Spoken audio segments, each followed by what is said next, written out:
Welcome, everybody, to another episode of the All Systems Go podcast. I'm your host, of course, Chris L. Davis, and today we have a new topic. Not new to you all. You all have been doing and using this technology, but in terms of the All Systems Go podcast, this will be the first time that we address the topic of artificial intelligence.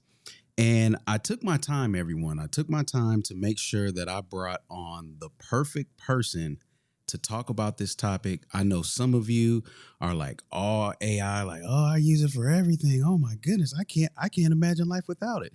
And then a lot of you are doing work for clients and you keep hearing AI come up and you've dabbled a little bit here and there and you're still trying to figure out how to blend the world of automation and AI together. So hopefully today will be the episode that provides the clarity that you didn't realize you needed to go forward more confidently and expand the quality of your services or your service offering. So welcome to the podcast, everyone. April Beverly. She is an award-winning president of the BAAB Writing and Marketing Services. She's an AI SaaS developer, author, and in-demand copywriter, and has used her unique style to help clients generate. It's a B that you're about to hear. 3 billion. That's a B, everybody. Just want you to get it right. In revenue with a journalism degree, an MBA in marketing, and over 2 decades of experience. April's approach to copywriting is unmatched.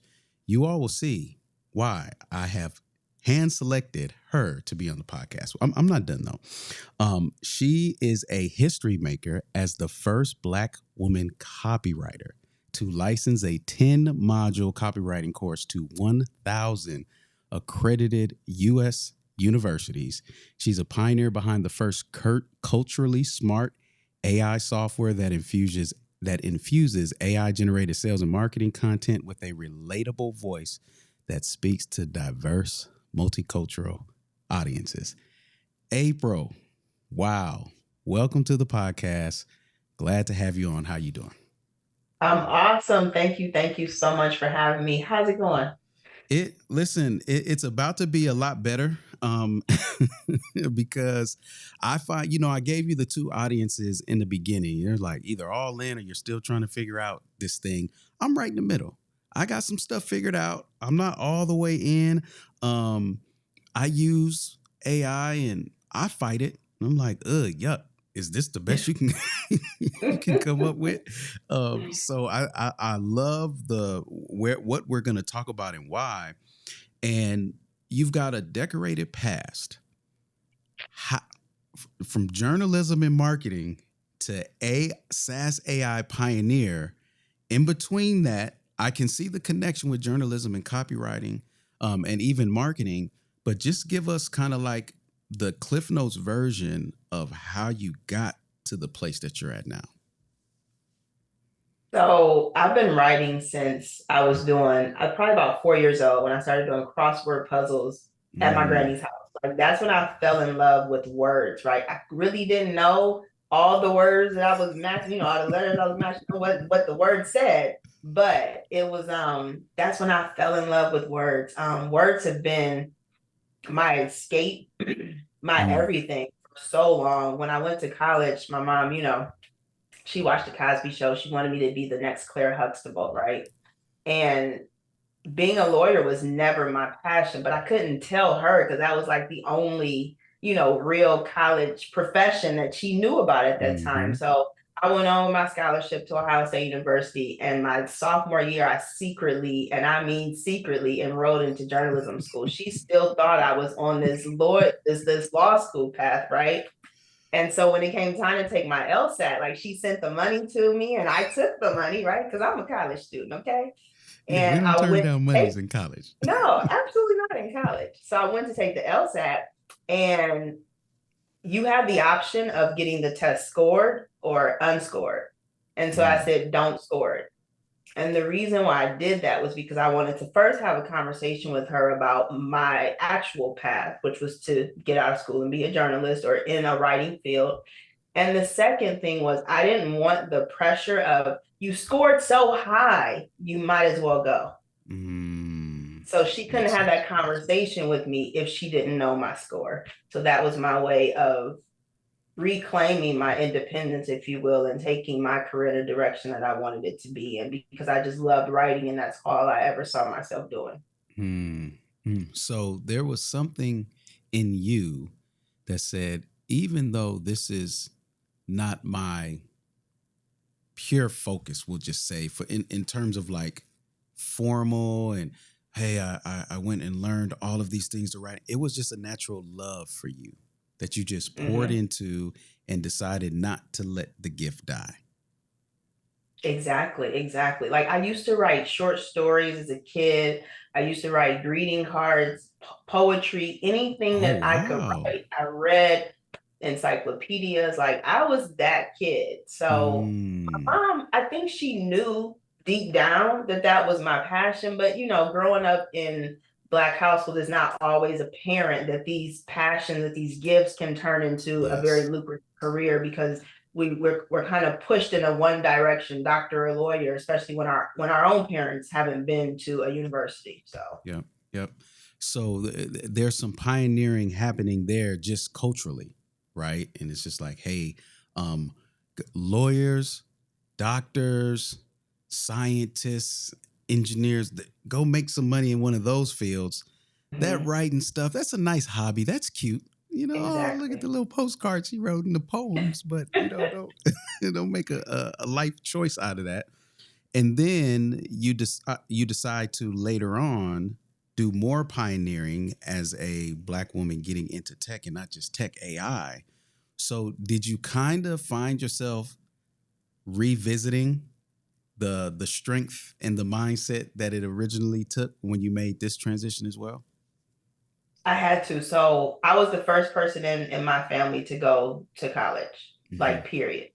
All of my cousins, everyone, they came behind me. So I had to dig down deep into that strength, because now it's like I already have an agency. I'm already super busy. I have a team. I have a staff. I have a family. I have things that I want to do. And I kept pulling away from it. Right. And it was so funny because one of my clients, she emailed me and she sent me this, no, the DM. She DM'd me. It might have been a year and a half ago. No, it was 2 years ago. And she said, have you ever thought about turning your expertise into an app, right? At that time, Mm. she was talking about like a Grammarly type app. Mm-hmm. And I was like, girl, I ain't got time for that, right? And so she sent it to me. She sent me the DM when I launched the tool. And I was like, wow, I literally came full circle. But yeah, it's like I had to dig into that because this was not on my bingo card, like at all. At all. I had been thinking about it, but in my mind, to be the first to break into this, I kept telling myself, no, no, no. Yep. Yep. And that's where I want to kind of pivot into the now. You made the leap. You have this tool, which I want to talk about. But first, let me just hear from you what was missing, right? In a day and age where everybody's posting about, oh, I use ChatGPT. Has anybody heard of Claude? Oh, look what AI generated for me. I needed a resume created. Oh, I just typed it into AI and look, a resume was written better than I could ever think of myself. What was it where you looked at it and was just like, you know what? There's still a lot missing here that people need and may not realize it until I present it and say, hey, look, this one, look at how it speaks. Look at the difference. What did you see, and why didn't you just settle for ChatGPT as is, or OpenAI or Claude or something like that? So before I launched the tool, I had got into AI consulting. So I was Okay. training corporations, mostly law firms and large consultancies, how to use AI tools for their marketing content, right? So in doing that, I am a journalist at heart, right? So I did a ton of research. I didn't just jump out there, learn a couple, prompts and like I'm a consultant, right? So I did a ton of research. Yeah. Um, did a lot of courses on prompt engineering, did, all of that. And so as I'm using Chat GPT and the Claudes Mhm. and the Microsoft Pilots and all the things that are out there, I have a different mindset when it comes to writing. I have a different way that I look at words and how I put words together and how I see them on the page that a novice user might not see through that lens. Mm-hmm. So as I'm using these tools, I'm like, okay, this is words on a page, but where's the where's the words that resonate with our audiences? Where's the words that resonate with multicultural audiences? You have to Mm-hmm. use a ton of prompts to get it to speak in a way that recognizes, not just recognizes and acknowledges, but celebrates those cultural nuances that we have in the way that we speak and the way that we interact. And I'm not just talking about Black people, I'm talking about other cultures in general. AI was not made for us through our lens from a multicultural diversity perspective. Yep. It was made through one perspective, and that perspective was washing over the entire business industry. Mm-hmm. And it was watering down the messaging. It was watering down the content. It was watering down how we interact with each other. And there was no amount of prompts. And I'm very good at writing, and I'm very good at AI. There were no amount of prompts that I could use to get this thing to speak in a way that we speak in our everyday language, right? And it's not always formal. It's not always a whole bunch of slang, but recognize who we are and how we speak from a cultural perspective, right? Yeah. That's how we sell. And so that's what was missing. It was a huge gap. It's still a huge gap. Everyone's like, well, It took us 9 months to build the tool, right? So everyone's like, well, I don't know if ChatGPT will be caught up by then. They haven't. Because it's not their priority. There you go. Yes. Yes. It's not on their radar. I think that their adoption curve will be just fine without it. Right? Which is kind of the story. Is like, do I have to embrace culture to be successful? If no, keep being successful this way. Right? Exactly. And I'll jump in here. I think that, we've seen countless, I've seen, anybody in the tech space has seen countless times where maybe Google has been under scrutiny for certain words and the results that they return, or certain articles that they'll return. Even Google Maps, would display certain areas a certain way in neighborhoods, but there's been this bias in all throughout any types of machine learning or artificial intelligence for years, right? Yep. It's just been accepted though, right? And if you're not a wordsmith or somebody who really values words, you can easily take the output that it gives, turn off your brain, because it just saved you all these brain calories from trying to figure it out, and accept something that sounds like it would be accepted by the wide majority, even though it lacks any identity, uniqueness, culture, anything of that nature. So you identify that's hole in the marketplace, right? You take an educated approach towards it. You say, you know what? I am going to do this. I'm going to double down. What was it? Where was the decision to say, okay, SaaS, yeah, I can do that. Haven't done it in the past. That's not. I do words, everyone. I do consulting. I could write a course in a minute. But what was it about the SaaS model that you said that's the path for me? Oh, it had to be something that, I'm coming with over 20 years of experience. I know I look 25. Okay, we're not even about to go here, but I'm coming with decades of experience. And so mentally, I said, how can I allow people to tap in to the things that I know about copywriting? So when they use this tool, when they get exposed to this tool, this whatever it is that we're creating at this point was my mind frame, that they know exactly why they need to use this one over anybody else. Or if they're not using the other tools, then they see this as an asset off the rip. So I had to be able to come up with something to where all that knowledge could be packaged up in an easy way to use. Because with the other tools, I feel like businesses that cater to diverse brands are settling. And if that's okay for you, then that's fine. But you don't have to continue settling anymore. Yeah. Yeah. And I'll say this. I think I've gotten better at prompting. I know I have.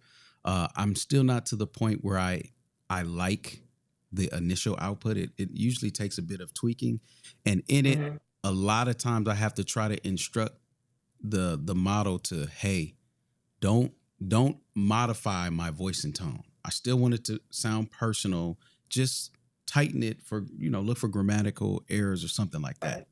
It don't listen. These robots, let me tell you, these robots are hard headed, and sometimes I'm chatting and it feels like I'm talking to my child. I'm like, I said, do not change this. I said that, and oh, I'm sorry, and then so this back and forth does get frustrating at times, which is why when I heard about your software, it really piqued my interest because it was like maybe finally something that gets me. Right? That I don't have to keep correcting, and it can actually create something better than what I would have thought to or known to. And it's more closer to acceptance than me having to revise it. I mean, I can't count how many chats I've had where I'm just like, you know what? I'm just going to write this myself, like I always do. I don't have a problem writing. Just do it myself. You sound so stiff and robotic. I just can't do it. So now let's talk about your platform. What is it called, and what can somebody expect to get from it upon signing up for it? Awesome. So the platform is called Pro, pitch, respond, offer. And we named it that because those are the three areas that it focuses on. It will allow you to pitch your products and services. It will allow you to respond to lucrative opportunities if you have an RFP or something along those lines. And it will allow you to offer your services in a very unique and conversational manner. If you go in there and you try to write a book, or you go in there and you try to write a course, I mean, I don't know what it's going to give you because that's not what it was produced to be able to do. So, if you ask it to put together a fitness workout for you, I don't know what she's going to tell you, okay? Because that's not her expertise. Yeah. But the tool is called Pro, and we named the AI copywriter April, AIPRO. It's a play off of my name. So what you get when you come in is my team actually just created like an onboarding sequence to kind of guide people through using it. But what you get is you get a platform that's ready to use. Now, the thing that makes us different is that April responds to conversation. So if you say, hey, April, I need you to help me with XYZZZ, she said, let's get it popping. Or you may say, hey, I need your help with some ideas. She may say, yeah, let's get this bread. Like she talks to you like we would talk to each other. Yeah. And the folks who come in and they want to like do heavy prompting doesn't really respond well to that, because April has been created as an AI version of a copywriter. And as copywriters, we like to ask questions. We have conversations to see what it is that our clients are looking for. Yeah. So when you approach April in that manner, you'll get the best output. Now, I like the three. You said pitch, response, and offer. Yes. Right? Pitch, respond, offer. Yes. So naturally, I want all of you automation service providers, digital marketers, anybody that's sending proposals, you want to respond to inquiries. Perhaps you're doing some cold outreach and you don't know how to get the conversation started in a way that's not like creepy or stalkerish. It sounds like April would be perfect for that. Right? Like I'll give you some use cases and we'll do like a yay or nay. So, April, I've got a founder on LinkedIn that I want to connect with. I want to send a request, and if they accept it, I'd love to send a follow-up message. that has the highest potential or probability for that founder responding? Is that something I can rely on April to do? Yes, you can rely on April to do that. And the flip side of that is you can write it yourself as well. And then you can ask April, hey, can you rate this on a scale of 1 to 10 for responsiveness and persuasiveness? And she'll give you a rating back. And then she'll tell you, you can have a conversation with her and she'll tell you what you need to fix to get it to where it needs to be. So love it. Love it. All right. Another one. I've got I sent out some cold outreach via email. All right. Cold to warm. Let's just say somebody I hadn't talked to in a while, or somebody I've never really talked to in that capacity. And I said, hey, just want to introduce myself. I do XYZ. And they actually respond. And they're like, oh, wow, would love to hear more. And I'm frozen because part of me didn't expect them to respond. And the other part didn't think that far ahead. Can I give April what I sent and ask for a response that would move the conversation along? yes, you can. And on top of that, you can trust April to never have that first sentence. I hope this email finds you well. Okay. That part.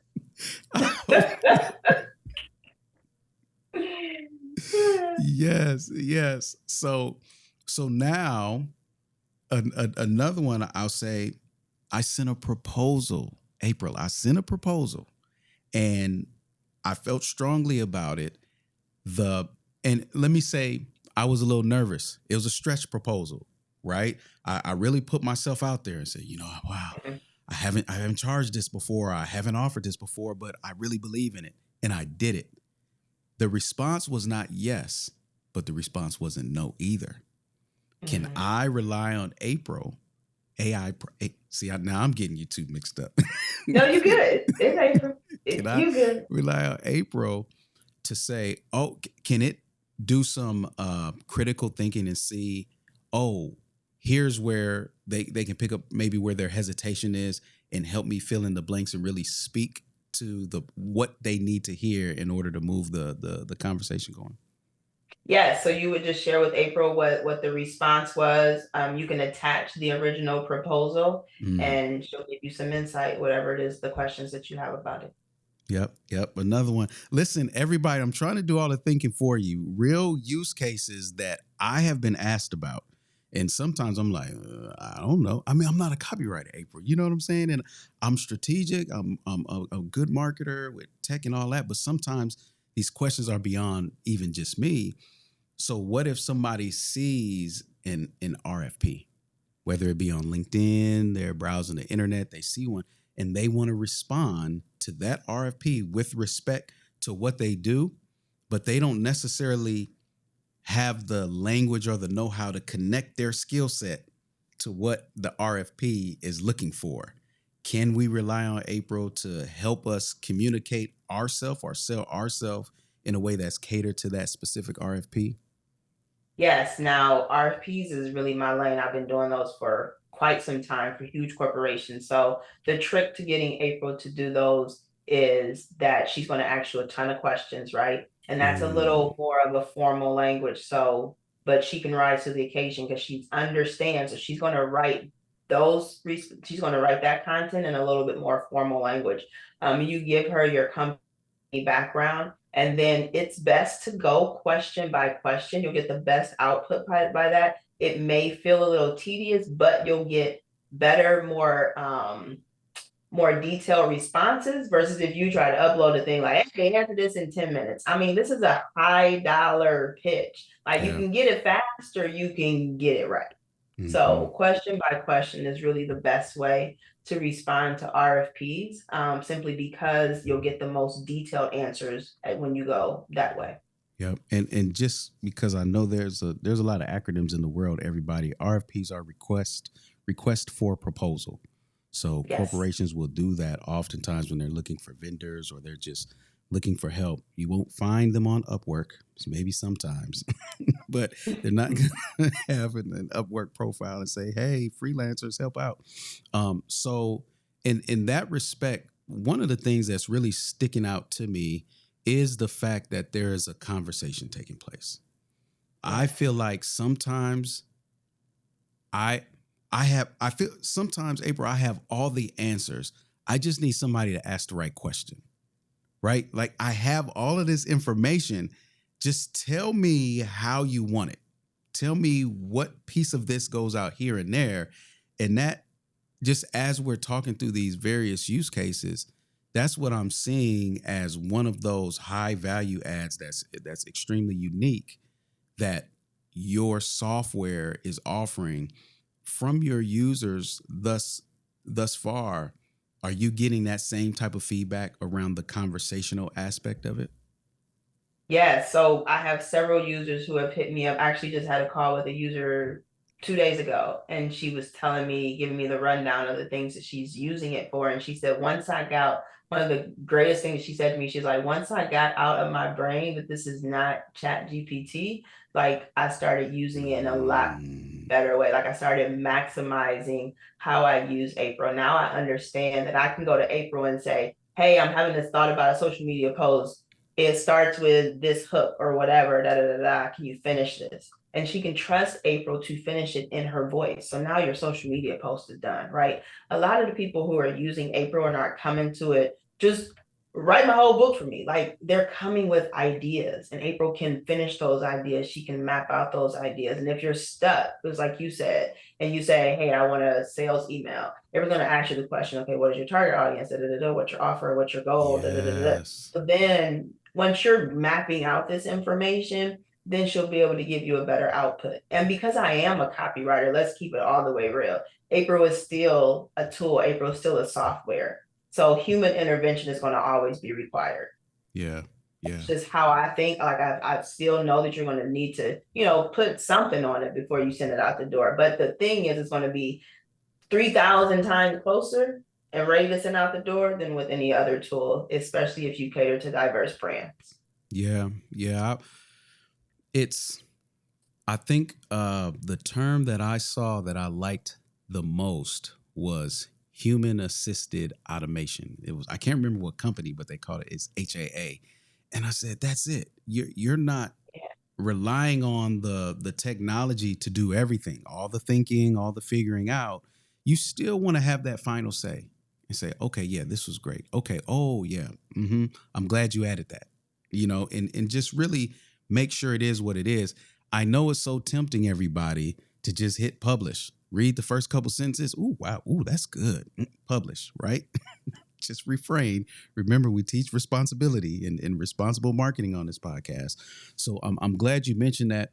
Are there any other use cases? I know I came with some off the top of my head, but are there any other use cases that you've been seeing? I know how it is in SaaS land. You create this thing and you have an idea of what people are going to be using it and the value. And then as users start to adopt it, you're like, oh, I didn't realize it could do that. I didn't know people would be using it for that. What do you have some of those use cases just off the top of the head? So I had a client who told me that she's been using it for to like improve her ebooks from a sales perspective. So I never thought about ebook. I myself have been using it quite frequently for grant applications. Ooh, so nice. Yeah, the one that I'm a finalist for and the one I won was actually written completely by April. I love it. So that part. I love it. I didn't think about that part at first. But yeah, I'm like, typically the grant process is very close to the RFP process. Like they're almost synonymous in how it goes. So I was like, well, why not? So I just went question by question and answered the questions, uploaded, some details about the company and yeah. So what's some other things? Press releases. I didn't think about that one either. Yep. The thing about press releases is you have to tell it to write it in a standard press release format. So when the output comes, it makes sense, like it's in the actual format of a press release. Nice. What else? I have another user who she hates writing completely. So she adds, like, she'll speak or dictate, what she wants it to do to Google. She'll upload her voice notes and then she'll work from that. Like, okay, Love it. So she writes social media posts and almost everything, landing pages, opt-in pages. That's how she does it. So she gets her thoughts on paper, and she said that's been a great way to interact with April, because she's starting with something and allowing April to finish it and put it to where it needs to be. So Yeah, I'd say I'm probably that user, right? I can, mm-hmm. if I had, it's almost like if I just had a Robin next to me, right? So I didn't have to take it all the way to the finish line. I can get it started. I always know I may not have the phrasing and the word Mm-hmm. combination. So if I could feed that over and then get closer to the finish line faster, that's really more of my use case. And just in my experience with ChatGPT and Claude, it's just something about that translation. I could start with an idea, and by the time they're done with it, something's lost. You know, like I look at it and I'm like, it's decent, right? Because I gave it Mm-hmm. something, so it wasn't starting from scratch, but it just lacked a little polish. Speaking of which, I wanted to ask you, when you're going question by question and having this conversational experience, Mm-hmm. is April remembering that, or is it set up to where it's kind of like a new chat and you start from scratch, or in your account does she remember everything that you've told her about you? So that's a great question. No, she does not. So it goes chat per chat. So if you're in the same chat, so when I Yep. respond to RFPs, I do it in one chat. When I respond to grants, I do it in one chat. Yep. And that is because April has been intentionally set up from a privacy perspective to not remember chats, to not have any Mm, behind the scenes. We don't learn from user data at all. That was intentional. I got it. wanted the tool to be built like that. So Hmm. we're protecting the integrity and privacy and security of the users. That was very important to me, because I know that some of the things that are being shared with April could be confidential or likely confidential, and I didn't want anything to be crossed. So we do not learn from any of the data. And because of that, the tool does not have a memory. Yep. It Yep. goes chat to chat though. So if Yep. you're working in one chat, it will remember, let's say you're writing an email sequence and you're in one chat and she writes one email and you say, okay, write the second email. She'll write the second email based off the first email. But if you jump to another chat, you got to start over. Yep. Yep. All right. Last question, and this is from the depths of the technical nerd organizer. One thing that drives me crazy with ChatGPT, Claude, you just name it, it's practically impossible to keep track of all my chats. I don't understand why, even on ChatGPT's web interface, why can't I search? You know, like it names it what it wants to, and then I can't search through all of the chats. Is there, how do you, let me ask it like this: how do you organize your chats? So if let's say I had a chat about an RFP, but since then I did a landing page, I did email copy, I did a grant. I know you said grants and RFPs are one and the same, but I just started my own, a different one for that. I had some LinkedIn outreach Mhm. going. How do I quickly and easily find the RFP chat in April?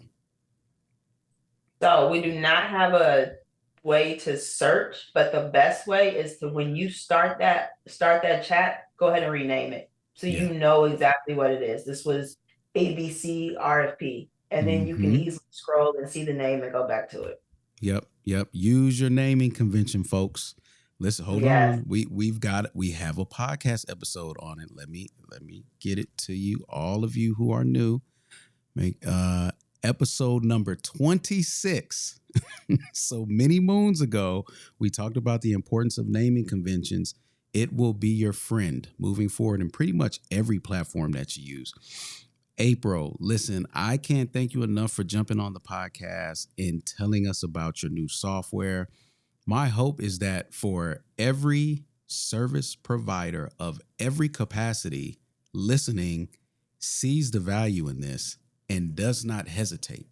I think that it's a more easy entry into AI because it's more conversational.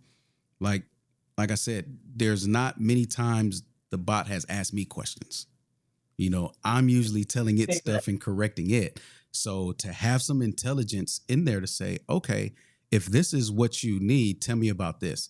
And just the question alone, questions are valuable, right? Now I didn't even realize, oh, I should know this if I'm looking to do this. And I may not even be ready to answer that question yet. So that may let me go back, do some research, and then come back to April, right? But if we have a listener, they've heard the story, and last thing, everybody, I wanted to say this, but I didn't want to interrupt the flow that you were in, April. Did you hear her background? This is over 20 years of experience. She's a natural word lover. Okay. She's written RFP. She's got RFP. She's written grants. She's got grants. I don't know who else you would want to trust with your words for your business. If you're trying to make a pitch, you're trying to respond to an inquiry or make an offer. This is her brain emulated for your use. So I think that is extremely important than just jumping in and talking about all the features. It's understanding the brain that you're tapping into, just for the sake, no number, no hard number. Give us a ballpark. If somebody were to say, hey, April, I see you got your tool, but I want you. I want to hire you to sit down with me and craft out my messaging, my offer, my da-da-da-da-da-da. I'm going to make it easy. Yes or no? Is that even possible, for one? Are you even available for that? And two is that even realistic under six figures? It is not possible right now, but it is very unrealistic under six figures. Yes. Right. And I like to say these things. She's an expert copywriter, everyone. I just like to set the table sometimes because I think that technology does a really poor job with maintaining the value of the output that you get from it. Right? Mm-hmm. If to sit down with a copywriter and have them ask you the right questions to get your messaging on point. There's no greater gift that you can ask for going to the marketplace than messaging that resonates with your audience. Because without it, there's no communication, right? You can't even get started. So I think for somebody to get access and tap into your brain in this magnitude it really shows your heart to help and to help at scale. Right. So enough. Okay, Chris, you're really you're really pumping this up. Are you getting paid for this? I am not getting paid for this, everybody. I'm just excited when I see a new tool that's utility is so high, based on some of the frustrations that I've either experienced myself or I've seen others experience in the marketplace. So April, everybody's been listening. They're like, okay, just tell us, where can they go? Where can they go to get access? Is there a free trial? What are the next steps for those listeners that have been ready to use April 20 minutes ago as we were talking through this? Yes, you can get a free trial by going to chatwithaipro. That's chatwithapro.ai. Chatwithapro.ai. Don't worry about it, everybody. The link is already in the description wherever you're listening to this podcast. Just click on it, get your free trial, and give it a test run. I think that's the best thing you can do with anything. If somebody is saying something halfway resonates with you, just try it out. Try it out. Try to prove them wrong. I like to take that angle, and you may be pleasantly surprised. So, April, again, thank you so much for jumping on the podcast. This has been great. Best of wishes to you and your continued success. That and much, much more. I hope that the users and you listening and the feedback that you get and just your intellect in itself sees opportunities that you never could have even imagined were opportunities. And as the AI space evolves, it's just so interesting as I find myself on the sideline with automation, just kind of looking at the AI game like, okay, I think I could jump in here. Right. So just to see the two worlds blend and evolve has been great. So greatly appreciate it. Thank you so much. Thank you. This has been awesome. Thank you, Chris. Yes, no problem. Listeners, thank you for your time today, listening and tuning into this episode. As always, until next time I see you online, Automate responsibly, my friends.